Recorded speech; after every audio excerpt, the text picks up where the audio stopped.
Hello everyone and welcome to all of you guys. और भाई आज हम कर रहे हैं मस्ट टू डू कंटेंट वाली जो हमारी सीरीज चल रही है उसमें पार्ट 12 आज हम करने वाले हैं। और पार्ट 12 हम स्टार्ट कर रहे हैं 3 डायमेंशनल ज्योमेट्री के क्वेश्चन नंबर 15 से। इसके पहले के 14 क्वेश्चन हम इससे पहले वाले 2 पार्ट्स में कर चुके हैं। ठीक है, तो चलिए let us start with this question. कह रही है कि find the equation of the perpendicular drawn from the point, ये मैंने एक पॉइंट लिया है P to the plane, this is the plane, और हमें P से इस प्लेन पे परपेंडिकुलर ड्रॉ करना है। तो हमें इस परपेंडिकुलर की इक्वेशन फाइंड आउट करनी है। Also find the coordinate of the foot of the perpendicular, तो foot of the perpendicular let it be m, तो मुझे m के कोऑर्डिनेट भी फाइंड आउट करने हैं। ठीक है, अच्छा इसमें एक क्वेश्चन हम और बढ़ा सकते हैं कि what find the image of point P, find the image of point P। तो इमेज आपको पता ही है कि भाई जहां ये इसको इंटरसेक्ट करती है वहां से सेम डिस्टेंस पर इमेज बनती है। कहने का मतलब अगर P की इमेज ये M इससे इंटरसेक्ट कर रहा है प्लेन पे, तो प्लेन से उतनी ही दूर बनेगी इमेज जितना M और P डिस्टेंस है। मीन्स PM और MP डैश दोनों की दोनों इक्वल होनी चाहिए, यानी कि सेम डिस्टेंस पर इमेज बनती है। अब एक बात बताइएगा, अगर PM और MP डैश सेम है तो उसका मतलब M क्या होने वाला है, मिड पॉइंट। ठीक है ना, तो हम ये क्वेश्चन इसमें इमेज वाला मैंने अपने आप से बढ़ाया तो हम इसको भी सॉल्व करेंगे। ठीक है, क्वेश्चन ऐसे भी आ सकता था, find the image of this point through this plane, या एक क्वेश्चन आपको दे ही रखा है तो दोनों क्वेश्चन को करने का तरीका सेम रहने वाला है। ठीक है, तो चलिए जी, अब इक्वेशन ऑफ द प्लेन क्या है आपकी, लिख लीजिएगा। Equation of the plane is 2x minus 3y plus 4z plus 9 equal to 0। ये क्या है, n is what, normal to the normal vector to the plane। so therefore direction ratios of n are क्या होने वाले हैं, x का coefficient, y का coefficient और भाई z का कोफिशिएंट, सॉरी z का कोफिशिएंट इज 4। तो ये हमारे डायरेक्शन रेशियोज आ गए हैं किसके, प्लेन के नहीं मतलब कि नॉर्मल वेक्टर प्लेन के। ओके, चलिए जी, अब जो ये P है PM, what is this is perpendicular, ये भी परपेंडिकुलर, नॉर्मल भी परपेंडिकुलर, तो उसका मतलब ये आपस में क्या होने वाले हैं, दोनों पैरेलल होने वाले हैं। तो देखिए डायग्राम से कुछ चीजें तो बहुत क्लियरली दिख जाती हैं अगर डायग्राम सही बना है तो अब एक लाइन है मेरी PM, एक लाइन है मेरी N, दोनों की दोनों क्या है, पैरेलल है। तो उसका मतलब क्या हुआ, therefore direction ratios of PM are same as of vector N। तो उसका मतलब आप डायरेक्शन रेशियोज निकाल दीजिएगा PM के, क्या रहने वाले हैं, जो N के हैं, बिकॉज बोथ आर पैरेलल, और पैरेलल में डायरेक्शन रेशियो सेम होते हैं। तो 2 - 3 and 4। अब एक बात बताइए मुझे, PM के डायरेक्शन रेशियोज भी हैं और पॉइंट P भी है, तो क्या मैं फाइंड आउट कर सकती हूँ इक्वेशन ऑफ द लाइन, बिल्कुल कर सकते हैं। अब हम तो therefore equation of the line PM means perpendicular भी मैं कह सकती हूँ, इज क्या होने वाली है, x माइनस x1 यानी कि 1 अपॉन में direction ratio 2 is equal to y minus y1 यानी कि -2 अपॉन में direction ratio -3 is equal to z minus z1 यानी कि z माइनस 3 अपॉन में व्हाट 4। तो इसको प्रॉपर वे में लिख लेते हैं, x minus 1 upon 2 that is y plus 2 upon 3 और z माइनस 3 अपॉन 4। ठीक है ना, तो फर्स्ट पार्ट मेरा यानी कि यहाँ तक मेरा क्वेश्चन का आंसर आ गया है, जिसमें हमने सिर्फ इक्वेशन निकाली है किसकी, परपेंडिकुलर की। अगर इक्वेशन ऑफ द परपेंडिकुलर होगा तो हम इसको यहीं पे लाके छोड़ देंगे क्वेश्चन को। सेकंड पार्ट में क्या है हमारा, also find the coordinate of the foot of the perpendicular. तो फुट ऑफ द परपेंडिकुलर क्या है यहाँ पर, M, तो मुझे M के कोऑर्डिनेट निकालने हैं। तो चलिए अब M के कोऑर्डिनेट फाइंड आउट करते हैं हम। ठीक है बेटा, ये हमारी equation of the perpendicular PM ये आई है हमारे पास में। ठीक है, अब M क्या है, M जो है कोई पॉइंट है हमारा लाइन PM पर, तो इसका मतलब 4 कोऑर्डिनेट ऑफ M क्या करते हैं, any point on the line लेना है मुझे। अब any point on the line आते ही मतलब सुनते ही दिमाग में क्या आना चाहिए, तो therefore x minus 1 upon 2 is equal to y plus 2 upon कितना -3 sorry is equal to what z minus 3 upon 4। यहाँ पे -3 था, मिसप्रिंट होगा, ठीक। इज इक्वल टू आप क्या मान लेते हैं भाई r, ऐसे करते हैं ना, ठीक है। अब क्या करना है, x की वैल्यू निकाल लेते हैं यहाँ से, तो therefore x is what 2r plus 1, y is what minus के 3r माइनस के 2 and z is what 4r plus 3। तो देयरफॉर कोऑर्डिनेट ऑफ m, ये हम कोऑर्डिनेट किसके मान लेते हैं m के, coordinate of m are x y and z।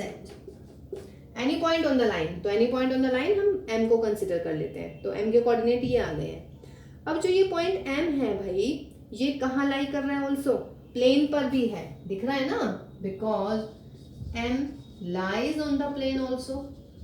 अब जब ये प्लेन पे लाई करेगा तो उसका मतलब क्या हुआ कि x y z की वैल्यू इस प्लेन पे सेटिस्फाई करनी चाहिए, है ना।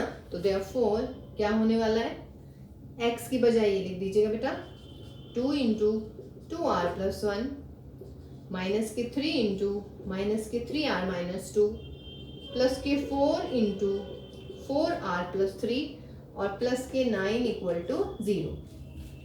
क्लियर है ना। कोऑर्डिनेट ऑफ m जो निकले हैं आपके, m किस पे लाई कर रहा है, प्लेन पे भी है ये, तो जब ये प्लेन पे होने वाला है तो प्लेन को सेटिस्फाई करेगा, वो ही हमने किया है। अब यहाँ से आप r की वैल्यू निकाल लीजिएगा, तो 4r plus 2 plus 9r plus 6 16r plus 12 plus 9 equal to 0। 9 4 13 और 16 हो गए 29r। यहाँ पर 6 और 2 8, 12 और 8 20 और ये हो गए 29। तो r की वैल्यू कितनी आने वाली है, माइनस के 1। ठीक है, अब r की वैल्यू आ गई है तो आप कोऑर्डिनेट ऑफ m निकाल लीजिएगा। तो निकालिएगा कोऑर्डिनेट ऑफ m, ये है हमारे m के कोऑर्डिनेट, क्या होने वाले हैं, r की जगह लिखिएगा -1 प्लस 1 -3 इंटू -1 -2 और r की जगह 4 इंटू -1 प्लस 3। तो कितना होने वाला है m की कोऑर्डिनेट, माइनस के 2 प्लस के 1 प्लस के 3 माइनस के 2 माइनस के 4 प्लस 3। तो इसका मतलब m के कोऑर्डिनेट -1 प्लस 1 और माइनस के 1। तो m के कोऑर्डिनेट मिल गए मेरे पास में, कितने, -1 1 -1। ये आपका एक्चुअली क्वेश्चन था, मतलब जो एग्जैक्ट क्वेश्चन पूछा गया है, ठीक। तो m के कोऑर्डिनेट भी निकल गए। अब मैं कह रही थी कि मैंने एक क्वेश्चन अपने आप से बढ़ाया है कि अगर इस क्वेश्चन में आ जाता है कि find the image of this point through this plane, तब हम कैसे करें। इमेज हमने मान ली, let image p dash, p dash के कोऑर्डिनेट मान लेते हैं, let image of point p is p dash. p dash मैंने मान लिया x dash y dash z dash, कोई भी दिक्कत नहीं है मानने में। तो अब according to your physics what is this, m is the mid point, क्या होने वाला है, मिड पॉइंट है किसका, p डैश का, p डैश का मिड पॉइंट है m, तो p डैश का मिड पॉइंट निकाल दीजिएगा। क्या होने वाला है, x1 प्लस x2 अपॉन में 2, y1 प्लस y2 अपॉन में 2 और भाई z1 प्लस z2 अपॉन में 2 और इज इक्वल टू किसके, ये किसके कोऑर्डिनेट आए हैं, m के, लेकिन m के कोऑर्डिनेट क्या गिवन है, माइनस के 1 1 और -1।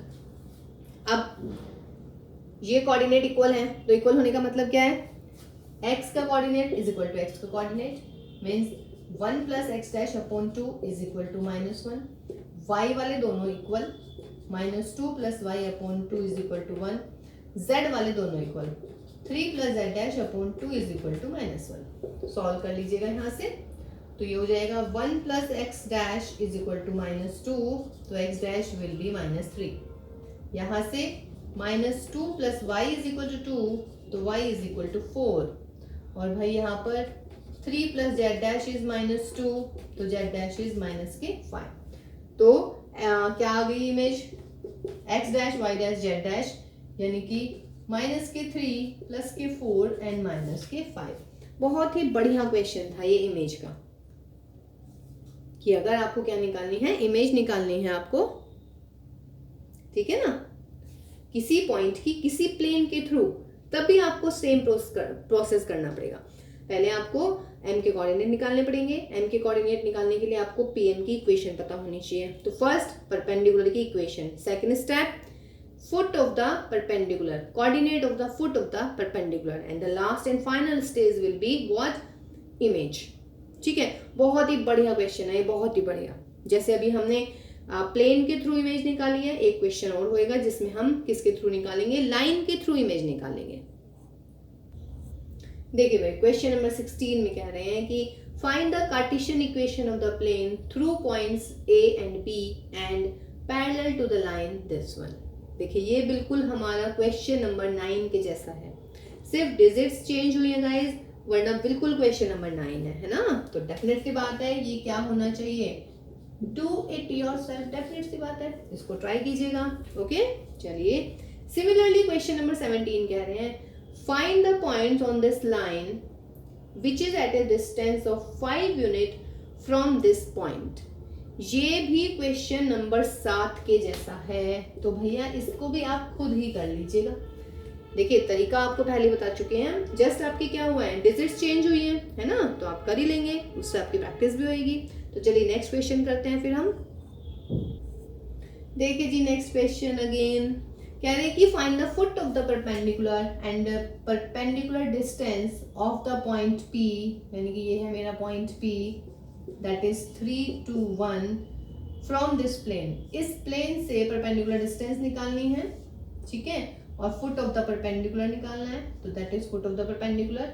Also find the image of the point, यानी कि इस पॉइंट की हमें निकालनी है इमेज। तो ये देखिएगा यहाँ पर पी डैश, क्या करा है हमने ऐसा सवाल, बिल्कुल आज जो हमारी स्टार्ट हुई है क्लास वो क्वेश्चन नंबर 15 से हुई है, और 15th क्वेश्चन बिल्कुल इसके जैसा ही है, बस उसमें और इसमें क्या डिफरेंस है, वहां पर ये बोल रहे थे कि इक्वेशन निकालनी है, इसमें क्या कहा है, परपेंडिकुलर डिस्टेंस निकालनी है। तो जो आपका कोऑर्डिनेट m आएगा, p और m के बीच के डिस्टेंस निकाल देंगे, तो आपके पास में क्या आने वाला है, perpendicular distance.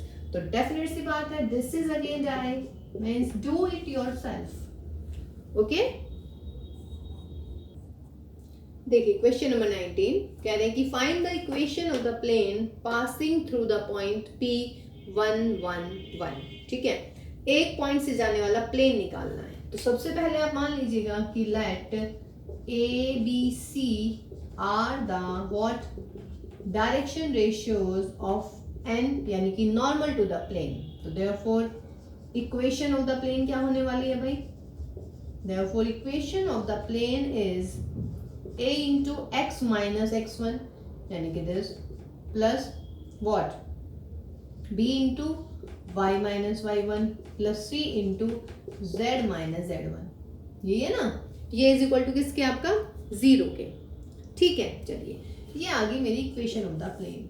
My aim is now find the value of a b and c। अब आगे पढ़ते हैं क्वेश्चन को, क्या कह रहे हैं कि ऐसे प्लेन की इक्वेशन फाइंड आउट करनी है जो इस पॉइंट से पास करे और इस लाइन को कंटेन करे। लाइन को कंटेन करने का मतलब दिस इज द लाइन, तो ये है हमारी लाइन, इस लाइन को कंटेन कर रहा है। लाइन को कंटेन करने का मतलब कि जो इस लाइन पर पॉइंट होगा वो इस प्लेन पर को भी सेटिस्फाई करेगा। वैसे मैं कह रही हूँ कि ये line, this line lies on the plane, तो व्हाट डज दिस मीन कि इस लाइन पे जितने भी पॉइंट्स होंगे ना वो सारे के सारे इस प्लेन की इक्वेशन, मतलब इस प्लेन को सेटिस्फाई करेंगे, यानी कि इस प्लेन पर लाई करेंगे। ओके चलिए, तो सबसे पहले यदि मैं एक पॉइंट निकाल लूं, मतलब किस पॉइंट से लाइन पास कर रही है, और ये दे रखी है आपको वेक्टर फॉर्म में, तो उसका मतलब क्या होगा, clearly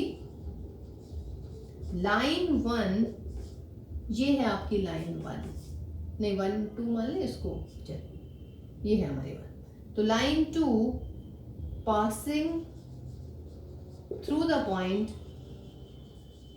passing through the point, ये जो पहले लिखा होता है this is the point, point A, या ए नहीं, ये हम पहले लिख चुके हैं तो पॉइंट लिख लेते हैं direct, -3i cap plus j cap plus 5k cap, that is vector form में, सॉरी कार्टेशियन फॉर्म में कर रहे हैं क्वेश्चन को, तो इसको कार्टेशियन फॉर्म में लिख लीजिएगा, -3, 1 एंड 5। तो ये मान लीजिएगा पॉइंट ए है हमारा। ये पॉइंट कहाँ पर है, ये है, ये जो लाइन है हमारी इस पॉइंट से पास कर रही है, यानी कि ये पॉइंट जो है इस लाइन पर है। अब जब पॉइंट लाइन पर है और प्लेन जो है इस लाइन को कंटेन कर रहा है, तो उसका मतलब क्या हुआ, therefore this point must lie on plane 2, sorry plane 1। ठीक, अब बताइएगा अगर ये पॉइंट इस प्लेन पे सेटिस्फाई करेगा तो क्या होगा, x की वैल्यू, ये y की वैल्यू और ये z की वैल्यू, तो therefore a into -3 - 1 plus b into 1 - 1 plus c into 5 - 1 equal to 0, that is minus का 4a plus 0 into b plus 4 into c equal to 0। तो ये होगी इक्वेशन नंबर 3। ठीक, अब ये क्या है, वेक्टर है जिसके लाइन है हमारी पैरेलल।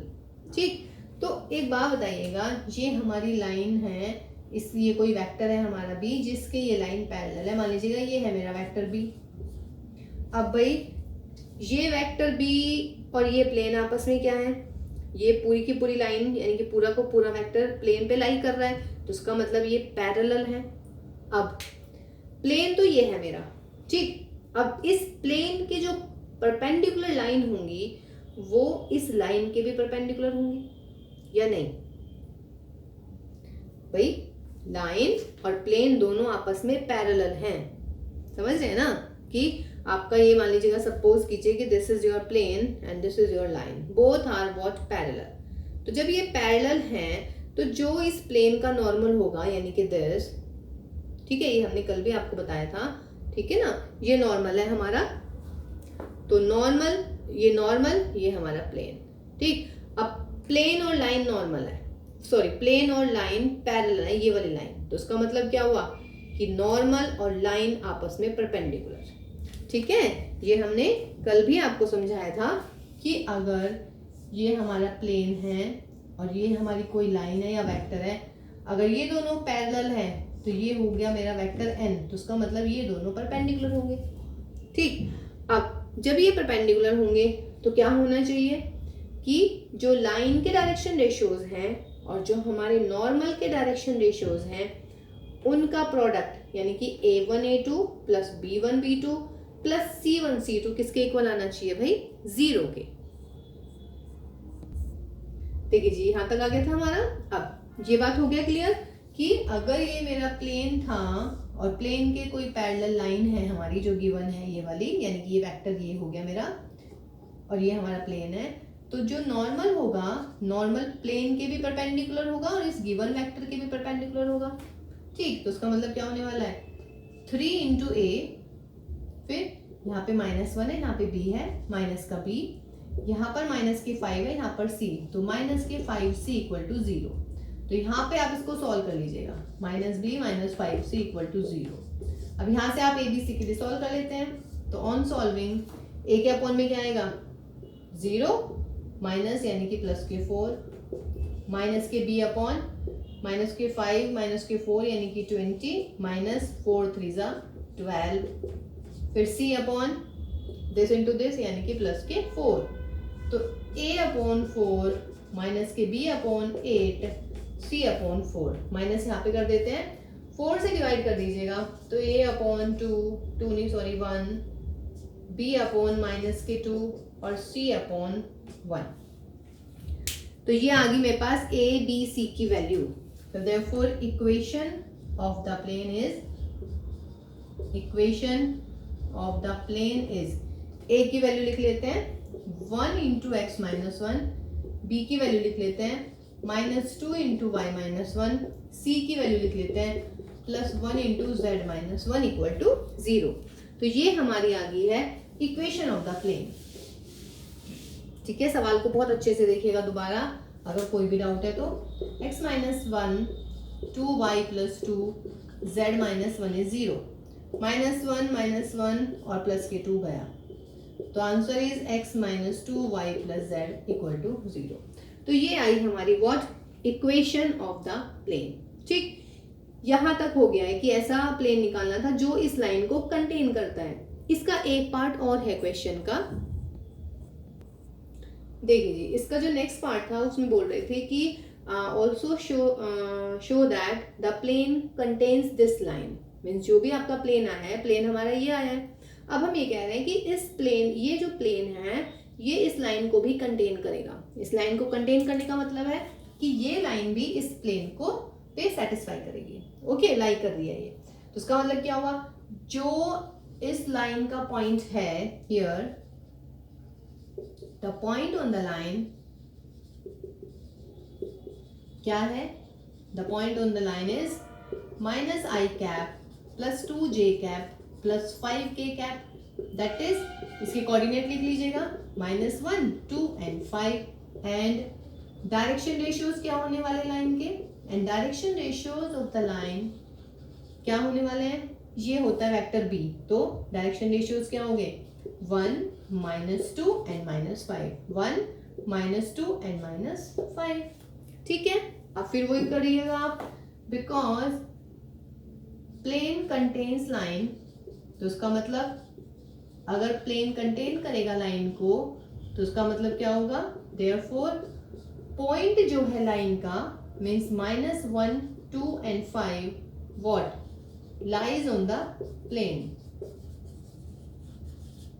तो देखते हैं, ये रहा आपका प्लेन, सो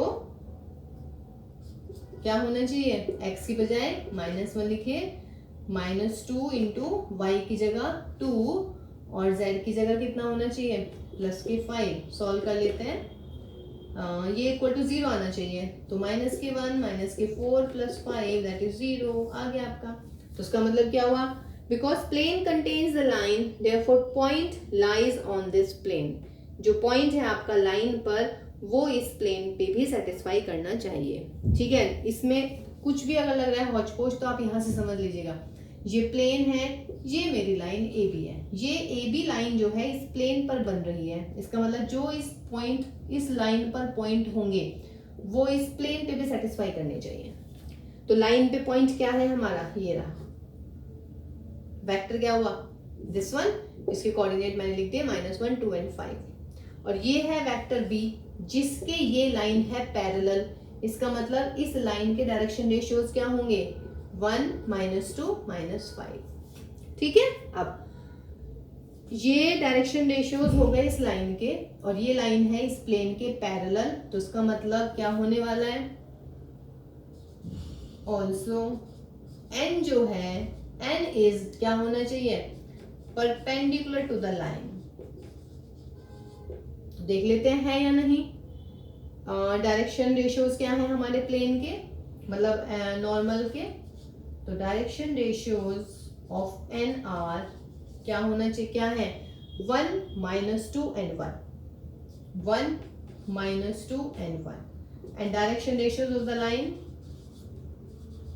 लाइन के डायरेक्शन रेशियोज क्या है, अभी लिखे थे हमने कहीं, ये रहे, 1 -2 एंड -5। अब इन दोनों का डायरेक्शन रेशियोज का प्रोडक्ट देखिएगा कि क्या इनका प्रोडक्ट आ रहा है 0 के, अगर 0 के आ जाता है तो उसका मतलब ये कंडीशन सेटिस्फाई हो गई। तो देख लेते हैं, 1 × 1 -2 × -2 और +1 × -5, इसको निकालिएगा, 1 + के 4 -5, इसका मतलब क्या हुआ, 0। तो this implies normal is perpendicular to the line, इसका मतलब लाइन और प्लेन हो गए व्हाट, पैरेलल। इसका मतलब क्या हुआ कि ये जो लाइन है, सॉरी ये जो प्लेन है, इस लाइन को क्या करता है, कंटेन करता है। ठीक है गाइज, तो इसमें सिर्फ ये वाला कंसेप्ट यूज होना है इस पूरे क्वेश्चन में कि अगर ये लाइन, ये व्हाइट बोर्ड को मैं मान रही हूँ प्लेन, तो अगर ये लाइन इस प्लेन पर लाई करती है तो इसका मतलब ये हो जाता है कि इस लाइन पर जो भी पॉइंट्स होंगे वो इस प्लेन पे भी होंगे। अगर मान लीजिएगा यहाँ पे एक पॉइंट है P, P क्या है, लाइन पे लाई कर रहा है, और P जो है वो प्लेन पे भी लाई कर रहा है, तो दोनों पे सेटिस्फाई होएगा। और सिमिलरली जो n वेक्टर है यानी कि वो परपेंडिकुलर होगा किसके, प्लेन के, तो वो होता ही है बाय द डेफिनेशन, और इस लाइन के भी परपेंडिकुलर होंगे। इसका मतलब दोनों के डायरेक्शन रेशियोज के प्रोडक्ट का सम 0 आएगा। ठीक है, तो ये आपका क्वेश्चन नंबर 9 बहुत बढ़िया सवाल था, थोड़ा लेंथी हुआ है, कोई नहीं, आप इसको दोबारा से देखिएगा प्रॉपर वे में जब तक समझ नहीं आता है। बहुत ही अच्छा क्वेश्चन था ये। देखिए जी, क्वेश्चन नंबर 20 में कह रहे हैं कि find the shortest distance between these two lines and hence write whether the lines are intersecting और नॉट। ठीक है, अब देखिएगा, अगर शॉर्टेस्ट डिस्टेंस आ जाती है 0 तो इसका मतलब है लाइंस आर इंटरसेक्टिंग, और अगर शॉर्टेस्ट डिस्टेंस 0 नहीं आती तब हम कहते हैं कि जो लाइन है वो जो है क्या करती हैं, वो इंटरसेक्ट नहीं करती हैं। ठीक, तो आप शॉर्टेस्ट डिस्टेंस निकाल लीजिएगा और बस उसके अकॉर्डिंग रिजल्ट लिख दीजिएगा। ठीक, तो अब देखते हैं शॉर्टेस्ट डिस्टेंस के लिए। तो जो हमारी फर्स्ट लाइन है ये तो बिल्कुल ही सही है भाई, 5 + 1/3 एंड दैट इज z - 0/1। जो ये सेकेंड लाइन है ना, इसमें आपको थोड़ी सी कंफ्यूजन लग रही होगी। ये आपको क्या लग रहा है कि यहाँ तक तो ठीक है, लेकिन ये क्या हो गया, यहाँ पे z = 2 आ गया है ना। आपको ये लग रहा होगा ना कि z = 2 आ गया है। ठीक, तो अब मुझे इसको लिखना है इस वाली फॉर्म में, जनरल फॉर्म में। तो देखिए हम कैसे लिखते हैं इस टाइप के क्वेश्चन को। यहाँ पे z की वैल्यू 2 है, मीन्स अगर मैं कोई पॉइंट लूंगी इस लाइन पर इज इक्वल टू r मानकर, तो x की वैल्यू कितनी आएगी, 5r - 1, y की वैल्यू r + 2 और z की जगह सिर्फ 2 लिखा जाएगा। इसका मतलब ये हो गया, तो ये इज इक्वल टू y - 2/1। अब मुझे z की फॉर्म में लेना है इसको, तो यहां से इसको ऐसे ले आइएगा z - 2 और डायरेक्शन रेशियो इसका 0 आएगा।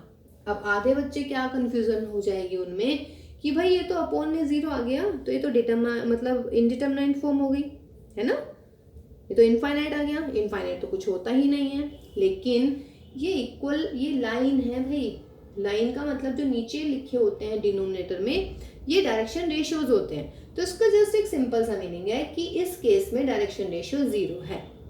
ओके, इसका मतलब ये नहीं है कि अपॉन में 0 का मतलब इनफाइनाइट आ गया, ये नॉट डिफाइन है, नॉट डिफाइन का इसमें कोई केस नहीं है। ठीक, तो ये अच्छा हुआ कि एक ऐसा क्वेश्चन भी इसमें गिवन है मस्ट टू डू कंटेंट में, कि अगर ऐसा आ जाता है तो आप गलती नहीं करेंगे। कभी आप इसे सोचे कि मैं इसको ऐसे लिख दूं भाई z/2 = 1 फिर z - 1/2, ये बिल्कुल गलत है, ऐसे ये नहीं होगा। ठीक, ये होगा z - 2, और चूंकि ये बिल्कुल अलग है, यानी कि एक ये हो गया और एक ये हो गया, ये z की कोऑर्डिनेट ही गिवन है। ठीक है, तो हम इसको ऐसे करेंगे। अब हमें निकालनी है व्हाट, शॉर्टेस्ट डिस्टेंस। अगर आपको याद हो तो शॉर्टेस्ट डिस्टेंस का डायरेक्ट फॉर्मूला था हमारे पास में, यहाँ पे 1/d होता था, और फिर भाई यहाँ पे डिटर्मिनेंट होता था, है ना, और यहाँ पे क्या होता था, x2 - x1। तो यहाँ पे पॉइंट क्या है 1, ये -1 और ये 0। डायरेक्शन रेशियोज क्या है 2, 3 एंड 1। यहाँ पे पॉइंट क्या है, ये मिलेगा मुझे -1, ये हो गया 2 और ये हो गया 2, और यहाँ पर डायरेक्शन रेशियोज क्या है 5, 1, 0। देखिए रिवाइज करवा रही हूँ जस्ट, अदरवाइज इससे पहले वाले पार्ट में हमने शॉर्टेस्ट डिस्टेंस की है, तो उसमें हमने बताया है आपको x - x1/a, y - y1/b, z - z1/c। ठीक है, अब यहाँ पे फॉर्मूला क्या लगाते हैं शॉर्टेस्ट डिस्टेंस का, x2 - x1 यानी कि -1 - 1, y2 - y1 यानी कि 2 + 1, z2 - z1 मीन्स 2 - 0। यहाँ पर a1 b1 c1 means 2, 3, 1, a2 b2 c2, 5, 1, 0। 1/d की वैल्यू अभी निकाल देते हैं हम, ये चलिए यहीं से निकाल देते हैं। 1/d कितना होने वाला है, 1/d हो जाता है मेरा अंडर रूट में, किसका अंडर रूट, 2 - के 15 इसका स्क्वायर प्लस 0 माइनस का 1 इसका स्क्वायर प्लस 2 इंटू 0 माइनस के 5 इसका स्क्वायर, ये हमारा डी बन जाता है। और इस डिटरमिनेंट में कितना आया, माइनस के 2 2 5 3 3 1 2 1 0। इस डिटरमिनेंट को सॉल्व कर लेते हैं। अगर एस डी हमारा 0 आ गया तो इसका मतलब क्या हो जाता है, अगर एस डी 0 आ गया भाई, एस डी 0 आने का मतलब है कि इंटरसेक्टिंग है। अगर नहीं 0 आ रहा है तो उसका मतलब है इंटरसेक्टिंग नहीं है। तो उसको देख लेते हैं। 1 अपॉन माइनस के 13 का स्क्वायर 169, माइनस के 1 का स्क्वायर प्लस के 1, माइनस के 5 का स्क्वायर प्लस के 25। और ये डिटरमिनेंट में इसको सॉल्व कर लेती हूँ मैं। तो ये आया भाई माइनस के 2, 0 माइनस के 1, फिर माइनस के 3, 0 माइनस के 5, और भाई लास्ट में प्लस के 2, 2 माइनस 15। 0 तो ये नहीं आया, तो ये हुआ हमारा 195। और यहाँ पर कितना आया डिटरमिनेंट में, प्लस के 2 प्लस के 15, और ये हुआ माइनस के 13, और ये हो गया माइनस के 26। और मॉडुलस लगा देते हैं क्योंकि लेंथ नेगेटिव नहीं होती है, 17। तो माइनस के 9 का modulus upon 195, that is 9 upon under root 195। अब बताइएगा शॉर्टेस्ट डिस्टेंस 0 आई है क्या, नहीं आई है, because shortest distance is not equal to 0, hence these line what, क्या होने वाली है, ये आपके पास में नॉट इंटरसेक्टिंग है, क्योंकि शॉर्टेस्ट डिस्टेंस आ गई है इनके बीच की। तो उसका मतलब क्या हो जाएंगी ये आपके पास में, बिल्कुल क्लियर है ना। देखिए अगर इंटरसेक्ट करेंगे तो शॉर्टेस्ट डिस्टेंस 0, डायग्राम से देखिएगा इनके बीच की डिस्टेंस कुछ नहीं होगी। अगर शॉर्टेस्ट डिस्टेंस लिखेंगे because shortest distance not equal to 0, तो this implies non intersecting line, non intersecting lines. ठीक है जी, तो डायरेक्ट फॉर्मूला बेस्ड क्वेश्चन था ये आपका। नेक्स्ट क्वेश्चन देखिए, question number 21।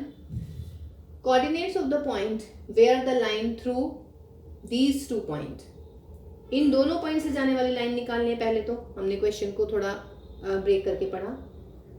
Crosses the plane through these 3 points, मतलब फिर हमें एक प्लेन निकालना है जो इन 3 पॉइंट से पास करे। तो इसमें हमें 3 काम करने हैं। व्हाट, पहले तो मुझे लाइन निकालनी है इन दोनों पॉइंट से जाने वाली। दूसरा काम मुझे प्लेन निकालना है इन तीनों पॉइंट से जाने वाला। आफ्टर दैट क्वेश्चन आएगा हमारा कि coordinate of the point where the line, यानी कि जो ये लाइन होगी हमारी पी क्यू, मान लीजिएगा ये लाइन है मेरी P Q, this is the line p Q, ठीक है।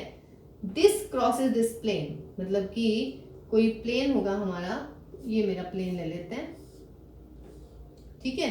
तो जहां पे ये इसको क्रॉस करके निकल जाएगी, ये मेरी लाइन होगी क्यू, समझ रहे हैं। तो जहां पे ये क्रॉस करके निकल रही है ना, मुझे इसके कोऑर्डिनेट निकालने हैं। मतलब कि अगर सपोज कीजिए ये एम है, तो मुझे एम के कोऑर्डिनेट निकालने हैं। अब ना तो मेरे पास पी क्यू यानी कि लाइन की इक्वेशन है, ना ही मेरे पास प्लेन की इक्वेशन है। तो पहले तो मैं लाइन की इक्वेशन निकालूंगी, फिर मैं प्लेन की इक्वेशन निकालूंगी, फिर मैं लाइन का और प्लेन का निकालूंगी इंटरसेक्शन, कहाँ पे वे एक दूसरे को कट करते हैं। देखिएगा लाइन और लाइन का इंटरसेक्शन यदि होता है तो क्या मिलता है, एक पॉइंट मिलता है। प्लेन और लाइन का इंटरसेक्शन होता है तो भी क्या मिलता है आपके पास में, एक पॉइंट ही मिलता है। मतलब वो लाइन उस प्लेन को क्या करके चली जाएगी, क्रॉस करके चली जाएगी, ठीक है ना। लेकिन अगर हमारे पास में क्या हो जाएगा गाइस, अगर हमें प्लेन और प्लेन निकालना है, मान लीजिएगा मतलब एक प्लेन और दूसरा प्लेन, तो अगर 2 प्लेन का इंटरसेक्शन निकालना होता है तो क्या हो जाता है हमारे पास में, अगर 2 प्लेन के इंटरसेक्शन की बात होती है, तो अगर 2 प्लेन का इंटरसेक्शन है तो वो इंटरसेक्शन आ जाता है एक लाइन, या नहीं 1 प्लेन एंड सेकेंड प्लेन। देखिएगा कहाँ पे ज्वाइन हो रहा है, यहाँ पे। तो ये क्या मिल गया आपको, लाइन मिल गई है, ठीक है ना। तो ये ध्यान रखिएगा कि 2 प्लेन के जो इंटरसेक्शन होते हैं वो एक लाइन होती है। किसी भी एक बुक को ले लीजिएगा आप, सपोज कीजिए एक बड़ी सी बुक है मेरे पास में फिलहाल, देखिए ये एक प्लेन है मेरा, ये एक प्लेन है। तो इन दोनों का जो इंटरसेक्शन दिख रहा है, इन दोनों का इंटरसेक्शन क्या दिख रहा है, ये। And what is this, this is the line. Okay guys, चलिए जी, तो इस सवाल पर आते हैं। सवाल बिल्कुल क्लियर हो गया। तो इस सवाल में मुझे पहले निकालनी है लाइन की इक्वेशन। तो इक्वेशन ऑफ द लाइन क्या होने वाली है भाई? और देखिए बेटा, जो एक जैसे क्वेश्चंस हैं, मतलब मैं ये सब कुछ पहले डिफाइन कर चुकी हूँ कि 2 पॉइंट से जाने वाली लाइन की इक्वेशन हम कैसे निकालते हैं। तो इससे पहले वाले पार्ट जरूर देख लीजिएगा, उसमें हमने एक एक चीज को एक्सप्लेन किया है हर क्वेश्चन में। ठीक, तो क्या होने वाली है? Equation of the line p q is x minus x1 upon x2 minus x1 is equal to y minus y1 upon y2 minus y1 is equal to z minus z1 upon z2 minus z1। तो इसका मतलब x minus 3 upon minus 1, y plus 4 upon, ये plus का 4 आएगा 4 और ये plus का 1 आएगा, z प्लस 5 अपॉन 1 प्लस के 5 यानी कि 6। ये आ गई मेरी इक्वेशन किसकी? इस लाइन की। अब मुझे निकालना है इन 3 पॉइंट से जाने वाला plane. Again equation of the plane, equation of the plane through क्या?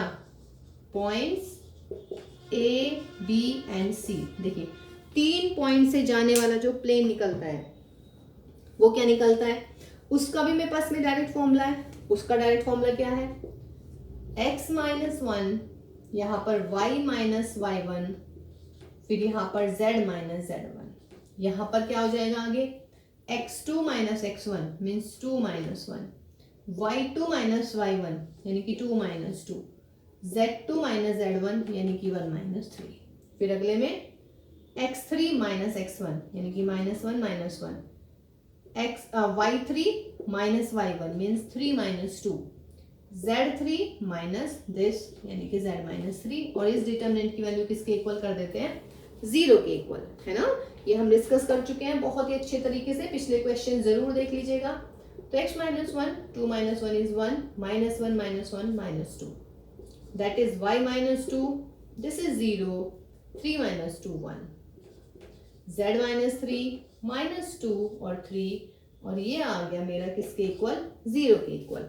अब मैं इसको सॉल्व कर लेती हूँ। मेरे पास में इक्वेशन किसकी आएगी? प्लेन की। कीजिएगा इस डिटरमिनेंट को सॉल्व। तो ये होएगा मेरा x माइनस 1 0 और माइनस माइनस के 2, तो 0 माइनस माइनस के 2, फिर आएगा माइनस के y माइनस 2, और इसके साथ में क्या आएगा? 3 माइनस प्लस के 4, फिर plus z minus 3, 1 into 1 minus के 0 इक्वल टू 0। तो ये मिला x माइनस 1 और यहाँ पे 2 आ गया, माइनस y माइनस 2 माइनस का 1 आ गया, और z माइनस 3 इंटू 1। तो ये हमारी इक्वेशन आ जाएगी 2x माइनस 2 प्लस के y minus minus minus that is minus 2, और यहाँ पर z माइनस 3 इक्वल टू 0। तो 2x plus y plus z, 3 2 5 और 2 7, माइनस 7 इक्वल टू 0। ये आया मेरा व्हाट? प्लेन। अभी क्वेश्चन पूरा नहीं हुआ है। पहले हमने क्या किया है? लाइन निकाली है, पी क्यू की इक्वेशन, फिर हमने इस प्लेन की इक्वेशन निकाल दी है। ये हमारा प्लेन आ गया है। अब हमें निकालना है लाइन और प्लेन का इंटरसेक्शन। देखिए जी, लाइन और प्लेन का इंटरसेक्शन कैसे निकालें? एनी पॉइंट m ले लेते हैं ऑन लाइन। तो एनी पॉइंट ऑन लाइन ले लीजिएगा। Any point on line p q is m। तो देयरफॉर m के कोऑर्डिनेट क्या होने वाले हैं? माइनस 1 की मल्टीप्लाई r में माइनस का r, ये इधर जाएगा प्लस के 3, y की वैल्यू r और ये इधर माइनस के 4, 6r और माइनस के 5। ये भी आपको बता रखा है कि कैसे सॉल्व करना है ना। तो m के कोऑर्डिनेट आ गए हैं। अब m किस पे लाई कर रहा है? ऑल्सो m इंटरसेक्शन है ना, तो m lies on the plane. और अगर m प्लेन पर लाई कर रहा है तो क्या होना चाहिए? x y z की जगह ये वैल्यू रख दीजिएगा, सेटिस्फाई होना चाहिए ना। तो 2 इंटू माइनस के r plus 3 plus r minus 4 और z की जगह ये लिख दीजिएगा 6r minus 5 minus 7 equal to 0।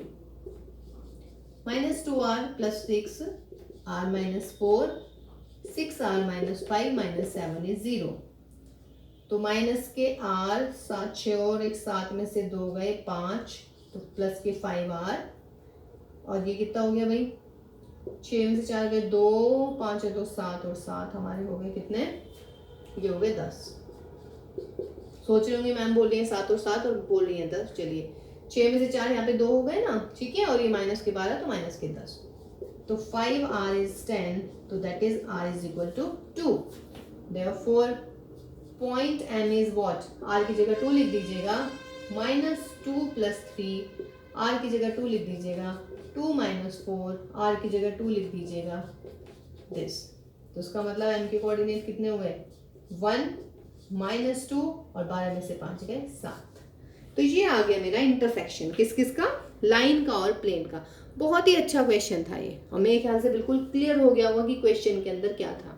ठीक है, एक एक क्वेश्चन नहीं समझ में आ रहा है उसको रिवाइंड कर करके आप लोग देखिएगा। ठीक, कंसेप्ट क्लियर होना चाहिए गाइस। देखिए जी क्वेश्चन नंबर 22 कह रहे हैं कि equation of the plane, find the equation of the plane through the intersection of this plane. दो प्लेन के इंटरसेक्शन से जाने वाला प्लेन निकालना है। मैं बार बार कहती हूँ कि क्वेश्चन को ब्रेक कीजिएगा पहले, मतलब कि पहली लाइन पढ़िएगा, जो जो इन्फॉर्मेशन उसमें गिवन है उसके अकॉर्डिंग जो फॉर्मूला होता है वो लिख दीजिएगा। सबसे पहला काम आपको ये करना है। अब आपको लिखना है equation of the plane through intersection of two plane, through intersection of plane 1 and 2, plane 1 and 2। ये मेरा प्लेन 1 है और ये मेरा प्लेन 2 है। दो प्लेन है, उन दोनों के इंटरसेक्शन से निकालना है। अच्छा पहले मैं इसको ऐसे करती हूँ, ये =3 है, इसको मैं -3 = 0। पूरा एक तरफ ले आइएगा प्लेन, दूसरा एक तरफ ऑलरेडी है आपके पास में। तो अगर दो प्लेन हैं उनका इंटरसेक्शन के थ्रू एक प्लेन निकालना है तो उसकी इक्वेशन होती है फर्स्ट प्लेन यानी कि 2x + y + z - 3 plus lambda into second plane यानी कि 5x - 3y + 4z + 9 = 0। अब मुझे सिर्फ लैम्डा की वैल्यू निकालनी है। ये याद रखना है कि दो प्लेन का जो इंटरसेक्शन होता है वो ये होता है। ठीक है, तो plane, equation of the plane through intersection of two planes is this, first plane plus lambda into second plane. X के कोफिशिएंट इकट्ठे कर लीजिएगा, 2 प्लस यहाँ पर 5 लैम्डा आ जाएगा, एक्स कॉमन, वाई में यहाँ पे 1 है, लैम्डा की वैल्यू -3 में हो जाएगा, -3 लैम्डा इंटू में क्या आ जाएगा आपका y, और z के साथ में 1 और यहाँ पर 4 लैम्डा और इंटू में z, और यहाँ पर -3 प्लस के 9 लैम्डा = 0। ये है हमारा रिक्वायर्ड प्लेन। तो सिर्फ मुझे लैम्डा की वैल्यू चाहिए। तो मैंने यहाँ तक क्वेश्चन पढ़ा तो मैं इतना कर पाई सॉल्व, और ये मैं बहुत कर पाई। अब जो प्लेन है वो पैरेलल है इस लाइन के। सपोज कीजिएगा ये 3 है, इसको 4 मान लेते हैं। ठीक, नाउ जो प्लेन है हमारा plane 4 is what, parallel to the line 3। अब देखिएगा डायग्राम बना देती हूँ तो ज्यादा क्लियर हो जाएगी चीज। ये प्लेन है, ये लाइन है, प्लेन और लाइन है व्हाट, पैरेलल। तो इसका मतलब है जो प्लेन का नॉर्मल होगा वो क्या होने वाला है, लाइन के परपेंडिकुलर। तो this implies normal to the plane is perpendicular to the line. और भाई जब दो लाइन परपेंडिकुलर होती हैं तो क्या होता है, इस लाइन के डायरेक्शन रेशियोज क्या है पहले लिख लीजिएगा। therefore direction ratios of normal क्या है, डायरेक्शन रेशियोज 2 + 5 लैम्डा, y का कोफिशिएंट 1 - 3 लैम्डा और z का कोफिशिएंट 1 + 4 लैम्डा। एंड लाइन के डायरेक्शन रेशियोज क्या होंगे, direction ratios of line are, देखिएगा स्टैंडर्ड फॉर्म में तो ये है ही 2 4 5, तो 2 4 5। तो therefore we have what, अगर ये दोनों आपस में परपेंडिकुलर है तो क्या होगा, 2 × 2 + 5 लैम्डा यानी कि a1 a2 + b1 b2 plus के 4 × 1 - 3 लैम्डा प्लस c1 × c2। यानी कि प्लस के 5 into 1 plus 4 lambda equal to 0। क्या करेंगे यहाँ से हमें लैम्डा की वैल्यू फाइंड आउट करनी है। देखिए गाइस, सॉल्व कर लेते हैं। 2 2 4, 2 5 10, 4 माइनस 12, 5 प्लस 20। तो सॉल्व करके लैम्डा की वैल्यू आ गई माइनस के 13/18। ठीक है, अब ये है हमारी इक्वेशन ऑफ द प्लेन। इसमें आप लैम्डा की वैल्यू रखिएगा माइनस के 13/18 और आपके पास में क्या आ जाएगा, आंसर आ जाएगा। ठीक है, ये भी बढ़िया सवाल था हमारा। ओके, तो चलिए भाई, मिलते हैं फिर हम नेक्स्ट क्लास में। नेक्स्ट क्लास में बचे हुए हमारे जो 6-7 क्वेश्चन हैं उनको करने वाले हैं। ठीक है, तो अपनी तैयारी कीजिएगा बहुत अच्छे से, खाइएगा पिएगा, अपना अच्छे से ध्यान रखिएगा, है ना, क्योंकि अगर अच्छा आपकी हेल्थ होगी, अच्छा स्वास्थ्य होगा, तभी आप बहुत अच्छे से पढ़ पाएंगे, है ना, क्योंकि स्वस्थ शरीर में ही स्वस्थ मस्तिष्क रहता है। Okay guys, take care all of you and all the very best for your exam preparation.